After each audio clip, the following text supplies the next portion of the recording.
Hey everyone, this is Jyoti here and welcome back to my channel. और ये जो PDF है हमारे जीके का, तो 260 के अराउंड इसमें क्वेश्चंस थे और 110 यानी 110 तक मैं इसके क्वेश्चंस करवा चुकी हूँ। और इसके अलावा थोड़ा सा हमने जीके भी डिस्कस किया था इसका, और आज हम बाकी के क्वेश्चंस करेंगे। और जैसा कि मैं आपको अपनी हर वीडियो में बताती हूँ कि जो पीडीएफ है वो आप लोग टेलीग्राम ग्रुप में ज्वाइन होंगे, वहाँ से आप लोग इसको पीडीएफ को ले लेना और इसको पढ़ लेना खुद से भी, क्योंकि प्रैक्टिस बहुत ज़रूरी है एग्ज़ाम से पहले। और कमेंट आता है कि टेलीग्राम ग्रुप कहाँ से ज्वाइन करें।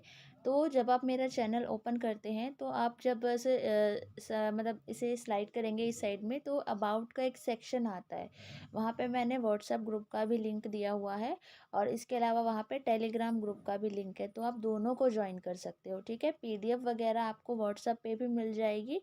और व्हाट्सएप पे मीन्स आपको मांगनी पड़ती है किसी से, कोई ना कोई तो भेज ही देता है। ठीक है, और इसके अलावा टेलीग्राम पे तो मैंने अपलोड की ही हुई है। ओके, तो क्वेश्चन नंबर हमारा 111 है, निम्नलिखित में से किसका उपयोग ऊंचाई नापने के लिए होता है? तो इसका आंसर है अल्टीमीटर। एक चीज़ मैं और क्लियर कर दूं, एक कमेंट आया था मुझे कि एक क्वेश्चन था, अभी मैंने कल जो वीडियो अपलोड की थी, क्वेश्चन था कि जो राजस्थान सॉरी क्वेश्चन था कि क्षेत्रफल की दृष्टि से भारत का सबसे बड़ा राज्य कौन सा है। तो ये राजस्थान और यूपी में बहुत कन्फ्यूजन रहता है, तो इसका आंसर राजस्थान ही है। यूपी सबसे बड़ा राज्य नहीं है क्षेत्रफल की दृष्टि से, वो जनसंख्या की दृष्टि से सबसे बड़ा राज्य है यूपी। लेकिन अगर क्षेत्रफल की बात करें हम, तो हमारा जो आंसर है वो राजस्थान होगा, तो इसमें ज़्यादा कन्फ्यूज्ड मत होइएगा। ठीक है, क्वेश्चन नंबर 112 है हमारा, फ्लक्स घनता और चुंबकीय क्षेत्र की क्षमता का अनुपात किस माध्यम में होता है? तो उसकी किसी माध्यम में होता है, तो उसका जो है ग्रहणशीलता में। ध्वनि तरंगे हैं, तो ध्वनि तरंगे हमारी कौन सी होती है? वो अनुदैर्ध्य होती हैं। क्वेश्चन नंबर 114 है, कैमरे में किस प्रकार का लेंस उपयोग में लाया जाता है? तो उत्तल लेंस उपयोग में लाया जाता है। एक क्वेश्चन का आंसर आप लोग मुझे कमेंट कीजिए। जो गाड़ियों में शीशे लगे होते हैं, शीशे जो सॉरी मिरर लगा होता है जो, उसमें कौन सा लेंस यूज़ होता है, अवतल या उत्तल? ये आप लोग मुझे कमेंट सेक्शन में बताएंगे। क्वेश्चन नंबर 115 है, एक स्वतंत्र रूप से लटका हुआ चुंबक सदा ठहरा रहता है, तो वह दिशा है, तो वो दिशा है उत्तर दक्षिण। क्वेश्चन नंबर 116 है, प्रकाश संश्लेषण में पौधे कौन सी गैस का अवचक्षण करते हैं? तो CO2 का। ठीक है, जो कार्बन डाइऑक्साइड है। विद्युत मात्रा की इकाई है, तो विद्युत मात्रा की इकाई कूलाम है। उसके बाद क्वेश्चन नंबर हमारा 118 है, 1 किलोग्राम राशि का वजन है, तो 1 किलोग्राम राशि का वजन है 9.8 न्यूटन। एक्सरे के आविष्कारक कौन थे? तो आपका एक टॉपिक है भी सिलेबस में आविष्कारक वगैरह का, तो एक्सरे के आविष्कारक थे रंजन। ठीक है, क्वेश्चन नंबर 120 है, नाड़ी गति द्वारा डॉक्टर ज्ञात करता है, तो नाड़ी जब देखता है हाथों की, तो डॉक्टर क्या जानना चाहता है? तो डॉक्टर हृदय की धड़कन उससे पता करता है। उसके बाद हमारा क्वेश्चन नंबर 121 है, निम्नलिखित में से कौन आवेश की इकाई नहीं है? इन्होंने नहीं पूछा है, तो फेराडे है, कुलम्ब है, फ्रैंकलिन है, बट एम्पियर या सेकेंड नहीं है। ठीक है, क्वेश्चन नंबर 112 है, मानव शरीर में क्रोमोसोम की संख्या होती है, कितनी होती है? 46 होती है। ठीक है, 23 एक 123 क्वेश्चन है, एक प्रकाश वर्ष इसमें इसमें सर्वाधिक समीप है, तो 10 का 16 मीटर। ठीक है, उसके बाद है 124, हवाई जहाज के ब्लैक बॉक्स का रंग क्या होता है? तो नारंगी होता है। क्वेश्चन नंबर 125 है, निम्नलिखित में से कौन एक कीट के शरीर से निकला स्राव है? तो वो है लाख। ठीक है, क्वेश्चन नंबर 126 है, निम्नलिखित में से कौन सी धातु किसी नगर की वायु को जहां बहुत अधिक संख्या में मोटर कारें आदि हो प्रदूषित करती है? तो इसका जो आंसर है वो है सीसा। और एक चीज़ और मैं क्लियर कर दूं आपको, जो रीजनिंग का है, रीजनिंग और मैथ का जो जनरल एप्टीट्यूड जो मेंटल एप्टीट्यूड आपका पूछा हुआ है, तो उसके मैं सिर्फ एक सजेशन के लिए, एक हेल्प के लिए मैं वो क्वेश्चंस की पीडीएफ आपको ग्रुप में भेज दूँगी। तो उससे आप लोग आइडिया ले लेना कि इस टाइप से आते हैं, क्योंकि ज़्यादा इतना हाई लेवल का आएगा नहीं मैथ्स और रीजनिंग। तो बिल्कुल बेसिक बेसिक आएगा। और अभी मैं थोड़ा-सा आपको एक चीज़ क्लियर कर दूँ कि अभी क्या हो गया है कि जितने भी एग्ज़ाम्स हैं उसके अंदर जो रीज़निंग भी आती है, तो वो कथन निष्कर्ष वाले क्वेश्चन नहीं होते हैं कि ऐसे होगा तो क्या होगा और क्या होना चाहिए, ठीक है? तो उसमें क्या है कि आपको अपनी अपनी रीज़निंग लगानी है बिल्कुल ऐसे दिमाग से। और हमें ज़्यादा वहाँ पे दिमाग नहीं दौड़ाना होता, जो हमें क्वेश्चन दिया हुआ है जब हम कथन और निष्कर्ष वाले क्वेश्चंस को अटेम्प्ट करते हैं, तो उसके अंदर हमें क्या करना है, जो हमें सिचुएशन दी है हमें उसी सिचुएशन को सच मानना है और उसी के हिसाब से हमें क्या करना है, आंसर करना है। ऐसा नहीं है कि हम नहीं नहीं ऐसा तो हो ही नहीं सकता या ऐसा होना चाहिए, हमें होना चाहिए या हो नहीं सकता, ये सब साइड में रखते हुए जो हमें वहाँ पे सिचुएशन दी गई है हमें उसको सच मानते हुए आंसर करना है। ठीक है, होप आपको ये चीज़ क्लियर हो गई होगी। अब क्वेश्चन नंबर 127 पे आ जाओ आप लोग। सॉरी 126 रह गया। 126 है हमारा, निम्नलिखित में से कौन सी धातु किसी नगर की वायु को जहाँ बहुत अधिक संख्या में मोटर कारें आदि प्रदूषित करती है, तो इसका जो आंसर है वो है सीसा। क्वेश्चन नंबर 127 है, परमाणु के नाभिक में होते हैं, तो परमाणु के नाभिक में प्रोटॉन और न्यूट्रॉन होते हैं। निम्नलिखित में से कौन कठोरतम है, तो हीरा कठोरतम है। इंपॉर्टेंट क्वेश्चन है, पूछा जाता है बार बार। शरीर के किस भाग में पित्त का निर्माण होता है, तो पित्त का निर्माण यकृत में या पित्ताशय की थैली में, जो पित्त हमारा बनता है, आई थिंक इसका डाउट है मुझे, क्योंकि जो आंसर की मैंने देखा है तो उसमें तो यकृत दिया हुआ है। तिल्ली पेनक्रियास तो बिल्कुल भी नहीं होगा। पित्ताशय की थैली में हमारा पाचन रस बनता है, तो शायद इसका यकृत आंसर है। ओके, तो आंसर के में यकृत है, बट मुझे इन दोनों में डाउट है। अगर किसी को प्लीज़ कंफर्म आंसर पता है तो प्लीज़ मुझे कमेंट सेक्शन में बताइए इसका आंसर। क्वेश्चन नंबर 130 है, एंजाइम मूलतः क्या है, तो एंजाइम मूलतः प्रोटीन होता है। मानव शरीर में सबसे छोटी ग्रंथि कौन सी है, तो पिट्यूटरी ग्रंथि है। क्वेश्चन नंबर 132 है, रेफ्रिजरेटर में थर्मोस्टेट का कार्य है, तो थर्मोस्टेट का क्या कार्य है रेफ्रिजरेटर में, तो यह एक समान तापमान को बनाए रखता है। क्वेश्चन नंबर 133 है हमारा, सूर्य की ऊर्जा उत्पन्न होती है, तो सूर्य की ऊर्जा उत्पन्न किससे होती है, नाभिकीय संलयन द्वारा। द्रव क्रिस्टल प्रयुक्त होते हैं, तो कलाई घड़ियों में भी, पॉकेट कैलकुलेटर में भी और प्रदर्शन युक्तियों में भी, तो इसका जो आंसर हो जाएगा वो हो जाएगा उपयुक्त सभी। क्वेश्चन नंबर 135 है हमारा, निम्नांकित में से कौन सा उर्वरक मृदा में सर्वाधिक क्या लिखा है ये सर्वाधिक, एक मिनट नोट से चेक करना पड़ेगा।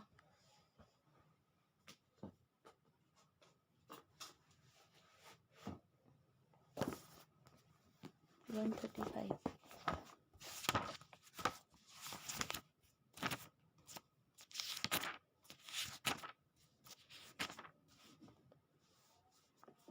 हाँ, ये अम्ल लिखा है, एक्चुअली वो पेपर ठीक से आया नहीं पूरा। सर्वाधिक अम्ल छोड़ता है, तो इसका जो आंसर है वो है हमारा अमोनियम सल्फेट। क्वेश्चन नंबर 136 है हमारा, खाद्य पदार्थों के संरक्षण हेतु निम्नांकित में से कौन सा प्रयुक्त होता है, तो इसका जो आंसर है वो है बेंजोइक अम्ल। कृष्ण छिद्र सिद्धांत को प्रतिपादित किया था, तो किसने किया था, एस चंद्रशेखर ने। साइनो कोबॉल्मिन है, तो क्या है ये, विटामिन B2। निम्नांकित जोड़ों में किसका सुमेल है, तो ये तीनों गलत हैं, तो निमोनिया फेफड़े को हमारे इफेक्ट करते हैं। उसके बाद हमारा है क्वेश्चन नंबर 140, दूध एक उदाहरण है, तो दूध एक पायस का उदाहरण है। भारत के राष्ट्रीय ध्वज में केसरिया, सफ़ेद और हरे 3 आड़ी पट्टियां हैं, ठीक है, खड़ी पट्टियां नहीं है वो, ऐसे आड़ी पट्टियां हैं। उसके बाद हमारा है क्वेश्चन नंबर 142, जो कि बहुत इम्पोर्टेंट है। हमारे राष्ट्रीय ध्वज की लंबाई और चौड़ाई का अनुपात है 3:2। भारत के राष्ट्रीय ध्वज के बीच में एक गोल चक्र है, यह चक्र सफ़ेद रंग की पट्टी पर है। किसी भाषा को किसी राज्य की राजभाषा के रूप में अंगीकार करने का अधिकार किसका है? तो वो है राज्य विधानसभा को। हमारे राष्ट्रीय ध्वज में 3 पट्टियाँ हैं, उनमें सबसे नीचे वाली पट्टी का रंग हरा है। काश इतना इजी क्वेश्चन आ जाए पेपर में। ओके, हमारा राष्ट्रीय गान जन गण मन में कुल कितने पद है? 5 पद हैं, जिनमें से पहले पद को राष्ट्रीय गान के रूप में मान्यता मिली हुई है। क्वेश्चन नंबर 147, राष्ट्रीय गीत वंदे मातरम आनंद मठ नामक ग्रंथ से लिया गया है, जिसके लेखक बंकिम चंद्र चटर्जी है और यह हमें पता है। 148 है, हमारे राष्ट्र चिन्ह में ऊपर 3 सिंह बने हैं और उनके नीचे देवनागरी लिपि में सत्यमेव जयते लिखा है। तो ये जो सत्यमेव जयते है, ये कहाँ से लिया गया है या कहाँ पर उद्धृत है ये? तो मुंडक उपनिषद से। भारत का राष्ट्रीय पंचांग शक संवत पर आधारित है। भारत का राष्ट्रीय पशु बाघ है, आपको पता ही है। होम गार्ड का गठन कब हुआ था? तो होम गार्ड का गठन 1962 में हुआ था। स्थल सेना के निम्नलिखित पदों में सबसे छोटा कौन सा है? तो उसका जो आंसर है वो है लेफ्टिनेंट। प्रादेशिक सेना का गठन कब हुआ था? तो प्रादेशिक सेना का गठन हमारा हुआ था 1949 में। क्वेश्चन नंबर 154 की अगर हम बात करें तो प्रादेशिक सेना में भर्ती होने के लिए क्या आयु होनी चाहिए? तो इसकी है 18 से 35 वर्ष। एनसीसी में कितने डिवीजन हैं? तो एनसीसी में 3 डिवीजन है। एनसीसी की फुल फॉर्म आप लोग मुझे कमेंट कीजिए। एयरफोर्स अकादमी हैदराबाद में है। भारतीय नौसेना कितने बेड़ों में गठित है? तो 2 बेड़ों में गठित है। वो कौन से हैं ये आप लोग कमेंट करेंगे। हर साल 7 दिसंबर को भारत में मनाया जाता है झंडा दिवस, ठीक है। और भारत में नौसेना दिवस कब मनाया जाता है? तो भारत में नौसेना दिवस कब मनाया जाता है? 21 दिसंबर। इसका भी मुझे डाउट है। 159 नौसेना दिवस अभी 8 नवंबर को क्या मनाया गया था? अच्छा, वो एयरफोर्स डे होता है, ठीक है। इसका जो आंसर है वो 21 दिसंबर है, ठीक है, जहाँ तक मुझे याद आ रहा है। बट देख लेना एक बार, ठीक है। अगर डाउट है मुझे थोड़ा सा डाउट लग रहा है इसमें, क्योंकि नवंबर के आसपास एक डे लेकिन 8 नवंबर को एयरफोर्स डे मनाया जाता है। चलो ठीक है, इसका आंसर जो आंसर की है उसके अंदर 21 दिसंबर दिया है, बट गलत भी हो सकता है। तो एक बार इसको प्लीज़ जिसको भी पता है, अगर यही करेक्ट ऑप्शन है तो भी कमेंट में लिख देना, और चेंज है तो भी कमेंट में लिख देना, ठीक है। Question number sorry, question number 160 है हमारा। भारत की सेना के प्रथम भारतीय सेनापति थे, तो कौन थे? General KM Cariappa. वीटो का अधिकार सुरक्षा परिषद के सभी स्थायी सदस्यों को प्राप्त है। और मैंने अभी कल की वीडियो में क्वेश्चन पूछा था कि वो 5 स्थायी सदस्य देश कौन से हैं, और एक कैंडिडेट ने आंसर भी किया था। और थैंक यू आंसर करने के लिए, कमेंट करने के लिए। क्वेश्चन नंबर 162 है, संयुक्त राष्ट्र संघ का मुख्यालय कहाँ है? तो ये है न्यूयॉर्क में। संयुक्त राष्ट्र संघ का ध्वज किस रंग का है? तो हल्के नीले रंग का है। संयुक्त राष्ट्र संघ की बैठकों में आमतौर से कामकाज अंग्रेजी और फ्रेंच भाषा में होता है, ये आपको पता होना चाहिए। अंतर्राष्ट्रीय न्यायालय का मुख्य कहाँ पर है? हेग में। क्वेश्चन नंबर 166 है, राष्ट्रमंडल मंडल के सदस्य वे देश हैं जो पहले ब्रिटेन के अधीन थे लेकिन अब स्वाधीन हैं, ठीक है। अधीन मतलब एक तरीके से मतलब उसमें क्या बोलते हैं, अरे मतलब कैद होना एक तरीके से, ठीक है। उपनिवेश होना, ठीक है, मतलब शोषित होना एक तरीके से। और स्वाधीन मतलब स्वतंत्र होना, ठीक है। सार्क जो दक्षिण एशियाई सहयोग संगठन, इसकी फुल फॉर्म है हिंदी में। तो इसमें कितने देश हैं? इसमें 8 देश हैं। सार्क की फुल फॉर्म आप लोग इंग्लिश में कमेंट कीजिए मुझे। निम्नलिखित देशों में से कौन सा देश सार्क का सदस्य नहीं है? तो म्यांमार इसका सदस्य नहीं है। भारत, भूटान, पाकिस्तान। तो 8 सदस्य हैं। 8 सदस्यों के नाम भी आप लोग कमेंट में लिखेंगे। गुटनिरपेक्ष आंदोलन 1961 में स्टार्ट हुआ था, पता ही होगा सबको। गुटनिरपेक्ष आंदोलन के सदस्य हैं तो शक्तिशाली देशों के गुटों से दूर रहते हैं। तटस्थ सदस्य जो देश हैं जो गुटनिरपेक्ष आंदोलन के, तो वो तटस्थ रहते हैं। मतलब अगर दो, जैसे अभी मान लीजिए अभी रूस और यूक्रेन में युद्ध छिड़ा हुआ है, तो जो गुटनिरपेक्ष देश हैं, ठीक है, गुटनिरपेक्ष आंदोलन से संबंधित जैसे भारत है, तो ना तो वो रूस के बारे में बोलता है, ना वो यूक्रेन के बारे में बोलता है। वो एक तटस्थ नीति अपनाता है, मतलब कि वो दोनों ही पक्ष, दोनों के साथ बातचीत है, दोनों के साथ मतलब एक सामंजस्य स्थापित करना, ठीक है। कहते कहते हैं ना कि मतलब अ, ठीक है, दोनों से झगड़ा नहीं होना चाहिए इस तरीके से, ठीक है। तो वो किसी एक का पक्ष नहीं लेता है। क्वेश्चन नंबर 171 है, जमनालाल बजाज पुरस्कार किस क्षेत्र में सराहनीय योगदान के लिए दिया जाता है? तो इसका जो आंसर है वो है रचनात्मक कार्य। क्वेश्चन नंबर हमारा 172 है, भारतवर्ष में प्रथम रमन मैग्सेसे पुरस्कार विजेता कौन था? तो आचार्य विनोबा भावे इसका आंसर है। 173, भारतीय ज्ञानपीठ पुरस्कार किसे प्रदान किया गया? तो भारतीय साहित्य में उत्कृष्ट योगदान के लिए। अध्यापकों के लिए राष्ट्रीय पुरस्कारों की घोषणा कब होती है? तो 5 सितंबर को होती है, और 5 सितंबर को ही हमारा जो है टीचर्स डे मनाया जाता है, और इसी दिन राष्ट्रीय पुरस्कारों की घोषणा होती है। और जो मुझे भी बहुत एक स्टार्टिंग से ही था कि हाँ, जब मैं टीचर बनूंगी तो ऐसा कुछ मुझे भी मिले।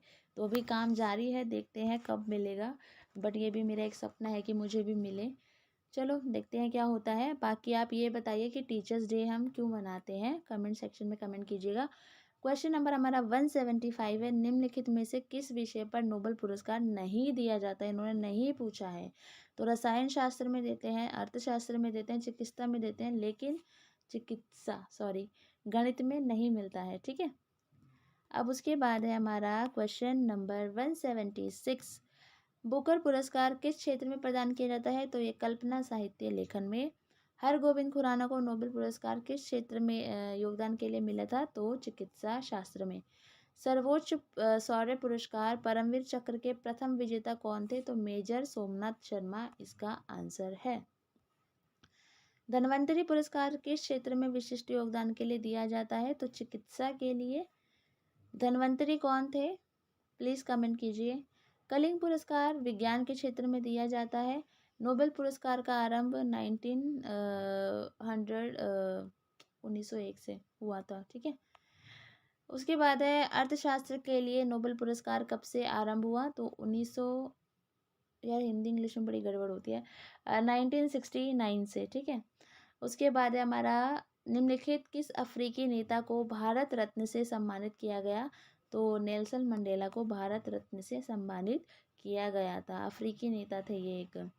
क्वेश्चन नंबर 184 है हमारा, विज्ञान को सर्वसुलभ व सर्वोपयोगी बनाने में सर्वाधिक योगदान देने वाले व्यक्ति के नाम को किस अंतर्राष्ट्रीय पुरस्कार में सम्मानित किया जाता है? तो कलिंग पुरस्कार इसका हमारा आंसर है। नेहरू पुरस्कार कौन सी संस्था प्रदान करती है? तो Indian council of cultural relations. वीरता का सर्वोच्च सम्मानजनक पदक जो शत्रु के सामने असीम शौर्य और अदम्य साहस दिखाने या आत्म बलिदान करने पर भेंट किया जाता है, उसका नाम है परमवीर चक्र। क्वेश्चन नंबर 182 की अगर हम बात करें तो इसमें पूछा गया है कि प्रथम मरणोपरांत, मतलब मरने के बाद पहला भारत रत्न अलंकरण किसे प्रदान किया गया था? तो लाल बहादुर शास्त्री। और ये मोस्ट इम्पॉर्टेंट क्वेश्चन है, पूछा जा सकता है, तो इसको भूलना नहीं है।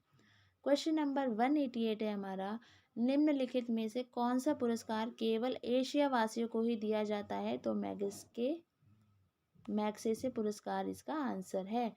अर्जुन पुरस्कार 1961 से स्टार्ट हुआ था। ऑस्कर अवार्ड जीतने वाले पहले भारतीय भानु अथैया थे। 191 है, अपर कट शब्द किस खेल में प्रयोग होता है? तो वो बॉक्सिंग में होता है। निम्नलिखित में से कौन सा कप या ट्रॉफी फुटबॉल से संबंधित नहीं है? तो दिलीप ट्रॉफी इसका आंसर है। डूरंड मर्डेका संतोष, ये सब फुटबॉल से रिलेटेड है, लेकिन दिलीप ट्रॉफी फुटबॉल से रिलेटेड नहीं है। किससे रिलेटेड है ये आप लोग कमेंट करके बताएंगे। फिनिश शब्द का प्रयोग खेल में होता है, तो किस खेल में होता है फिनिश शब्द का प्रयोग? तो ये ब्रिज खेल में होता है। एक दिवसीय क्रिकेट तथा टेस्ट मैचों में सर्वाधिक रन बनाने का रिकॉर्ड किसके नाम है? तो सचिन तेंदुलकर इसका आंसर है। उसके बाद है निम्नलिखित में से कौन सी अंतर्राष्ट्रीय टेनिस खेल प्रतियोगिता घास के मैदान पर खेली जाती है? तो विंबलडन इसका आंसर है। विंबलडन ट्रॉफी का संबंध किस खेल से है? तो वो है टेनिस से। क्वेश्चन नंबर 197 है हमारा, निम्नलिखित में से किस पदक का संबंध हॉकी से नहीं है? इन्होंने नहीं पूछा है, तो ऑप्शन है वर्धमान ट्रॉफी, ठीक है, आगा खां, ध्यानचंद और बम्बई गोल्ड कप, ये सब हॉकी से रिलेटेड है, लेकिन वर्धमान ट्रॉफी हॉकी से रिलेटेड नहीं है। और ये जिससे भी रिलेटेड है वो आप मुझे कमेंट करके बताएंगे। रिवर्स स्विंग एक बीमर नामक शब्दावली किस खेल से संबंधित है? तो क्रिकेट से रिलेटेड है, क्रिकेट में यूज़ होती हैं ये शब्दावली। निम्नलिखित में से किस ट्रॉफी का संबंध हॉकी से है? तो सिंधिया गोल्ड कप का संबंध हॉकी से है, ठीक है। ज्यूल्स रिमेट ट्रॉफी का संबंध किस खेल से है? तो फुटबॉल विश्व से है, ठीक है। मनरेगा का संबंध किस खेल से है? तो फुटबॉल, ठीक है, एशिया में। प्रथम ओलंपिक खेल का ओलंपिया ग्रीस में कब खोले गए थे? तो ये 776 ईसा पूर्व में। 203 हमारा क्वेश्चन है, 394 ईस्वी में रोम के बाद एक सम्राट ने ओलंपिक खेलों को बंद कर दिया था।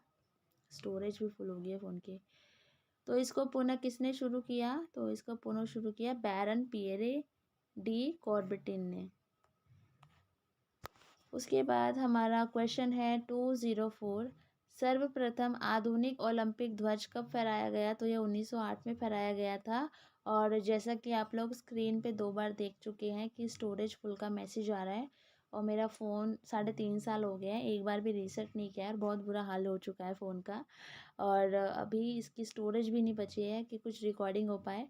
बट अभी जब तक ये रिकॉर्डिंग हो रहा है ठीक है। और 260 क्वेश्चंस हैं। अगर बीच में रिकॉर्डिंग, क्योंकि अपने आप ही रुकेगी, मैं रोकूंगी नहीं इसको, ठीक है। अगर पूरी हो जाती है तो वेल एंड गुड, अदरवाइज़ नहीं होती है तो जितने हो जाएंगे मैं वीडियो अपलोड कर दूंगी। और बाकी के जो रिमेनिंग क्वेश्चंस हैं वो आप लोग टेलीग्राम ग्रुप पे मैं PDF डालूंगी, उसमें से आप लोग देख लेना, ठीक है। तो क्वेश्चन नंबर हमारा 204 है, सर्वप्रथम आधुनिक ओलंपियाड ध्वज कब फहराया गया था? तो 1908 में। ग्रैंड स्लैम निम्नलिखित में से किस खेल से संबंधित है? तो ये टेनिस से संबंधित है। प्रथम आधुनिक ओलंपिक खेल कब और कहाँ खेले गए थे? तो एथेंस में 1896 में। क्वेश्चन नंबर हमारा 207 है, जापान का राष्ट्रीय खेल क्या है? तो जूडो है। भारत में खेल संबंधी 2 राष्ट्रीय इंस्टीट्यूट हैं, एक नेताजी सुभाष बोस के नाम से पटियाला में, दूसरा किसके नाम से है? ग्वालियर में। तो इसका जो आंसर है वो है हमारा रानी लक्ष्मीबाई।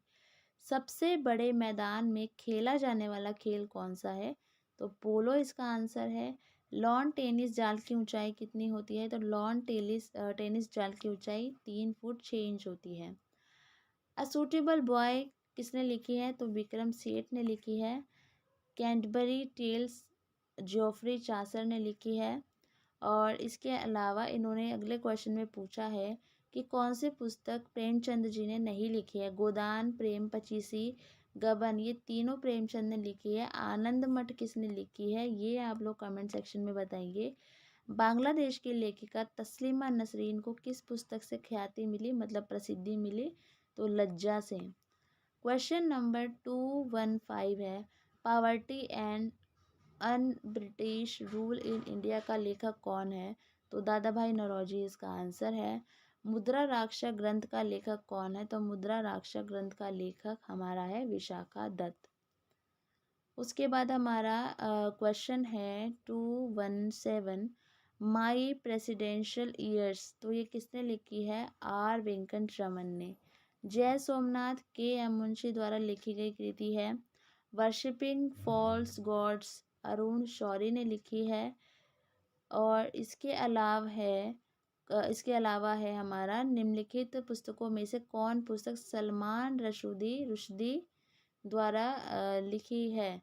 तो अभी रिसेंटली इनके साथ एक बहुत ही मतलब हुआ हादसा, तो पता ही होगा आप लोगों को। सलमान रुश्दी अभी काफ़ी टाइम पहले, अभी ये बहुत खबरों में थे। तो इसका जो आंसर है वो है the Moor's last sigh. Question number हमारा 221 है, मार्गरेट वेचर द्वारा रचित पुस्तक कौन सी है? The path to power. Freedom at midnight के लेखक कौन है? तो फ्रीडम एट मिडनाइट के लेखक है लैरी कॉलिंस और डोमिनिक लॉपियर।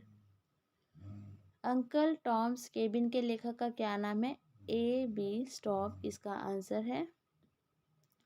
बार एंड पीस और अन्ना कैरेनिना दोनों एक ही अंतर्राष्ट्रीय ख्याति प्राप्त लेखक की कृतियां हैं, तो उस लेखक का नाम है लियो टॉलस्टॉय। बोरिस पास्तरनाक ने एक बहुत ही विवादास्पद बुक लिखी थी, उस बुक का नाम क्या है? डॉक्टर जिवागो। दास कैपिटल के लेखक कौन है? दास कैपिटल कार्ल मार्क्स ने लिखी है, सबको पता ही होगा। ठीक है, क्वेश्चन नंबर हमारा 227 है। मदर के लेखक का नाम क्या है? तो मदर के लेखक का नाम है मैक्सिम गोर्की। कलम का सिपाही प्रेमचंद द्वारा लिखी गई है, पता ही होगा सबको, ये जीवनी है एक। झंडा ऊंचा रहे हमारा, तो श्याम लाल गुप्त पार्षद द्वारा उनकी रचना है।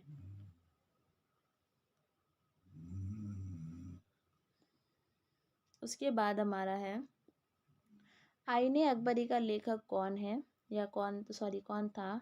आईने अकबरी अबुल फजल ने लिखी थी। कंप्यूटर एक उपकरण है जो गणितज्ञ और तार्किक संक्रियाएं संपन्न करता है। पीसी का अर्थ है पर्सनल कंप्यूटर। बाइनरी अंक प्रणाली में अधिकतम अंक 2 होते हैं। इनपुट उपकरण कौन सा है? तो माउस है। और सीपीयू का फुल फॉर्म है सेंट्रल प्रोसेसिंग यूनिट। गणना हेतु प्रयोग में लाया गया पहला उपकरण कौन सा था? तो अबेकस था, सबको पता ही होगा। अबेकस कब प्रयोग करना शुरू किया गया? 250 ईसा पूर्व। किस अंग्रेज को कंप्यूटर का जनक कहा जाता है? Charles Babbage. इम्पॉर्टेंट है। निम्नलिखित में से कौन सी कंप्यूटर की सेकेंडरी मेमोरी है? तो फ्लॉपी। ठीक है, इसका जो आंसर है हमारा वो है फ्लॉपी। क्वेश्चन नंबर 240 है हमारा। निम्नलिखित में से कौन पैकेज नहीं है? तो बेसिस पैकेज नहीं है। कौन सा बेमेल है? तो वर्ल्ड स्टार, डोस, एडिटर, वर्ड परफेक्ट। तो विंडो अलग है। ठीक है, बेमेल है। डाटा के समूचे सेट को क्या कहते हैं? तो उसे फील्ड कहते हैं। आईबीएम का पूरा नाम है इनपुट यूनिट है। ठीक है, प्रिंटर एक आउटपुट डिवाइस है। फ्लॉपी इनपुट यूनिट और आउटपुट यूनिट दोनों है। कंप्यूटर की विशेषताएं हैं तेज रफ्तार, कार्यशीलता, स्वचालन, ठीक है, और परिवर्तनशीलता। तो इसका जो आंसर है वो है सभी, क्योंकि सारी चीज़ें कंप्यूटर के अंदर होती है। 1 बाइट बराबर है 8 बीट के। असंसाधित तथ्य को कहते हैं डॉटम। क्या कहते हैं? डॉटम। कंप्यूटर, तो ये सारे इसमें आंसर आ जाएंगे, सभी हैं तो उपरोक्त सभी आंसर आ जाएगा। डाटा क्या है? डाटा है असंसाधित तथ्य। उसके बाद क्वेश्चन नंबर 251 है। जीने की कला आर्ट ऑफ लिविंग के प्रतिपादक प्रचारक कौन थे? श्री श्री रविशंकर, आपको पता ही होगा। डंकन पैसेज निम्नलिखित में से किसके बीच स्थित है? तो दक्षिणी और लिटिल अंडमान। क्वेश्चन नंबर 153 है।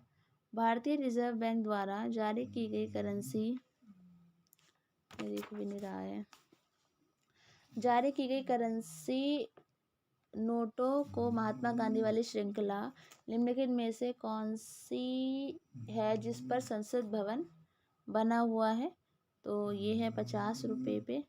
रासायनिक रूप से मिल्क ऑफ मैग्नीशिया क्या होता है? तो मैग्नीशियम हाइड्रोक्साइड इसका आंसर है। उसके बाद क्वेश्चन नंबर हम चलते हैं 255 पे। वन अनुसंधान संस्थान कहाँ पर है? देहरादून में है, मैं ये करवा भी चुकी हूँ पहले। उसके बाद हमारा है निम्नलिखित में से कलाकारों और कला रूपों के मेल कीजिए। तो देखो यहाँ पे जो फर्स्ट है हमारा पन्नालाल घोष, तो ये हमारे बांसुरी बजाते थे। पंडित भीमसेन जोशी, ये हमारे हिंदुस्तानी संगीत, कंठ संगीत से जुड़े हुए हैं। उसके बाद हमारा है अंजलि इला मेनन, जो कि चित्रकला से, ड्राइंग से रिलेटेड है। मदुराई मणि अय्यर कर्नाटक संगीत से रिलेटेड है। ठीक है, उसके बाद हमारा है क्वेश्चन नंबर 257। त्वचा का रंग किसके कारण होता है? इंपॉर्टेंट है, बार बार पूछा जाता है। मेलानिन की वजह से। किस क्षेत्र में अधिकांश मौसम संबंधी गतिविधियां होती हैं? तो क्षोभ मंडल इसका आंसर है। देन उसके बाद हम बात करते हैं क्वेश्चन नंबर 259 की, निम्नलिखित में से वह पर्वत श्रेणी कौन सी है जो भारत में सबसे पुरानी है? अरावली है, करवा चुकी हूँ पहले। निर्मज्जित वस्तु का पता लगाने के लिए किस प्रकरण का प्रयोग किया जाता है? तो इसका जो आंसर है वो है सोनार। ठीक है, तो यही था। और देखो अभी स्टोरेज भी अभी रहा है कि वीडियो पूरी रिकॉर्ड हो गई है, तो प्लीज़ वीडियो लाइक कर देना, प्लीज़ प्लीज़ प्लीज़। मतलब एहसान तो नहीं जता रही हूँ, बट मेहनत तो कर रही हूँ मैं, और इस मेहनत का फल भी मिलना चाहिए। तो आपको बस एक लाइक करना है। देखो अगर वीडियोस आपके लिए हेल्पफुल रहती है तो प्लीज़, मैं ज़बरदस्ती नहीं कर रही हूँ लाइक करने के लिए, बट एक मोटिवेशन मिलता है आगे और अच्छा काम करने के लिए। तो बस इट्स अ हम्बल रिक्वेस्ट, और प्लीज़ वीडियो को शेयर कर देना, और नए हो तो सब्सक्राइब कर देना, और वीडियो अच्छी लगी हो तो प्लीज़ लाइक कर देना। और पीडीएफ के लिए टेलीग्राम ग्रुप ज्वाइन कर लेना, और अगर ऑलरेडी ज्वाइन किया हुआ है तो वहाँ से इस पीडीएफ को डाउनलोड करके प्लीज़ प्लीज़ एक बार रिवीजन ज़रूर कर लेना, ठीक है।